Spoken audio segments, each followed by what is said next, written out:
Okay, I've got a 2011 Jeep Liberty. Complaint on this thing is that we have no heat. So, of course, I get into the truck and start it up. First thing I want to do on something like this is I want to start the vehicle. I want to check and see, once it gets to temperature, if my heater hoses are hot. Alright, on this thing it's actually easy to get to, so I verified the heater hoses are hot, which means that the heater core most likely is flowing, and I should have heat if everything is working correctly. And that's the phone. Okay, so providing that I have a heater core that's flowing, and I don't have an issue with low coolant or something like that, everything, if it's working correctly inside the vehicle, I should have heat. So now, the next thing I do is hook up my scan tool, because this is electronically controlled, and I look to see if I picked these PIDs here. First I check for codes, obviously. I don't have any. I did notice some noise though when I switched from hot to cold on the temperature display here. Alright, when I switched this, I noticed a noise. That's usually an indication of a failing or failed blend door actuator on these vehicles. So my next move is just to verify here that I have movement. Now, when I'm switching this, I'm going all the way to hot now. You'll see that it does have a it does show movement on the scan tool. Okay, actual position, target position, that's what I'm looking at here, and as you can see, it is showing that I am matching. Now, of course, the heat in this thing was working when I got in it, so at that point there was really nothing to do except for go after the noise that I heard, which is going to be the actuator, and I pulled it out already. And I'm going to try to get you a shot what's going on. So we'll go under the dash here. This is your actuator, and I left it plugged in so that I can show you. If I move this,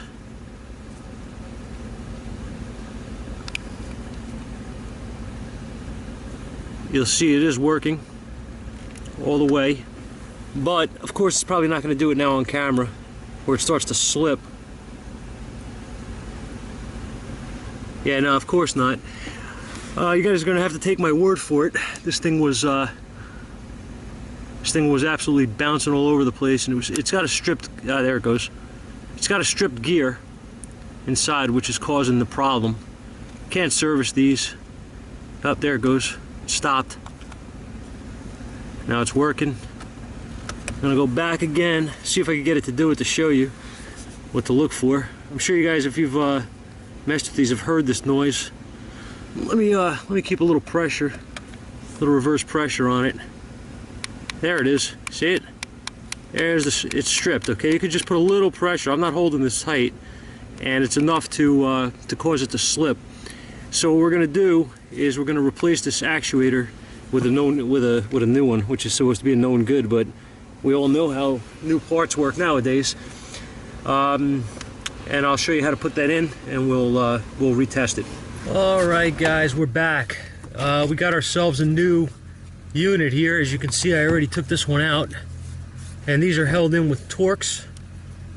All right, got a couple of Torx bolts holding it in. We're just going to release the clip here, pop it out. That's your old one that I showed you a minute ago. And here's our new unit, which hopefully will work. Let me get my head under here. Hopefully I'm not going to be in the way. I don't know if that's going to work out or not, but we're going to try. And if you look on here, you'll notice a flat spot. All right, you got to line that up.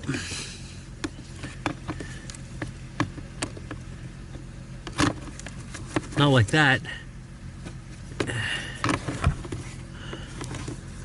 A little hard to see, fellas. Let me get a light over here.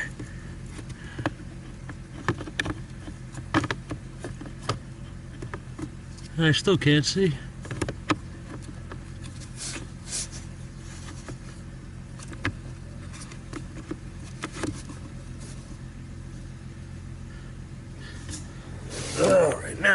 turn the key on.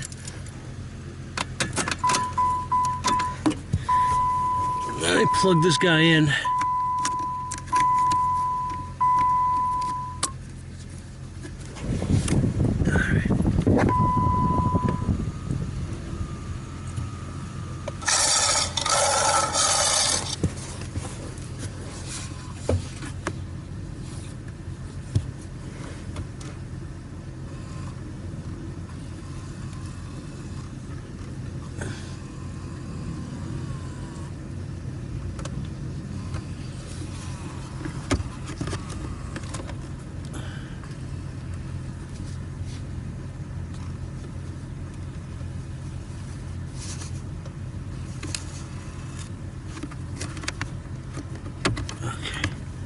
Just got to get the right positioning on the actuator,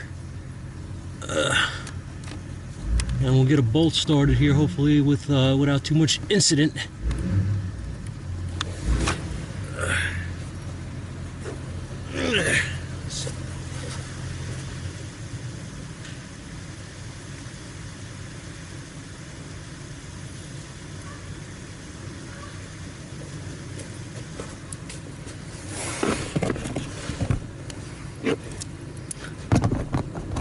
I know you're not going to be able to see this too well because the other one sits up on top, but I'm going to try to get my hand up there.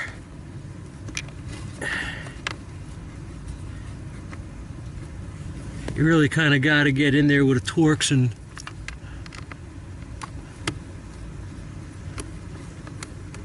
twist it in because it's a little tight up here. Not impossible, mind you, but it's definitely tight. That one went in fairly good, fairly easy. Actually bottomed out, I think. I'm just gonna give it a little with the ratchet. This is plastic. So if you're doing this, be very mindful of that and don't over tighten it because you will break the housing. And you will also be very sorry if that happens because that's a lot of work to change. I just want to give it a little bit. That's it. It's tight. We'll see now if let's start her up. See if our functions work properly. I'm gonna go back into scan data here. Take a look at my data PIDs. Just bear with me a second. I know you guys are focused on that actuator.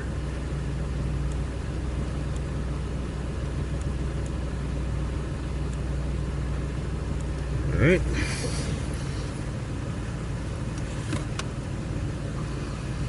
We're going to full cold.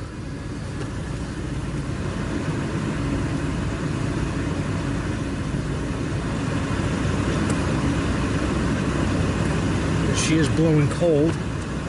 Now we're going to go to, actually what I want to do is my floor setting. That is a coal line, right?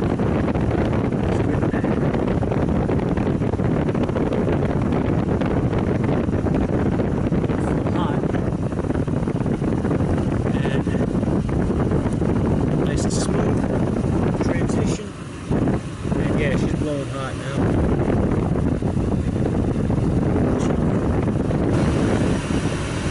Alright, so I got pulled away, but I got this thing running and the heat is working properly. As you can see here, our temperature, if you look at our actual and desired or target, it is also working properly. Now, this was working properly before, so don't get burned by that. If you're seeing that movement and it correlates, does not necessarily mean that the blend door is working properly. Now I want to show you something else. I want to show you what actually failed here and how. Let's see if I can set you guys up over here on the little mini tripod. And here is our, let me just do this in the truck because I got things to do. This is the old actuator. I already broke the tabs on it because I was about to take it apart, which I never got to do, but I want to show you what happened to it, why it failed and how it failed and all that good stuff. Let me lower this heat down a little bit so you can hear me.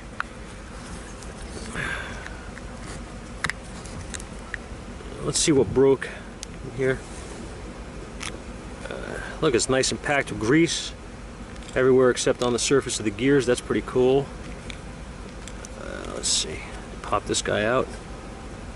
And there you go. Here's your... Hey, there's a tooth. That's not grease. There's a broken... there's your broken gear. Okay, so when it got to this point, here,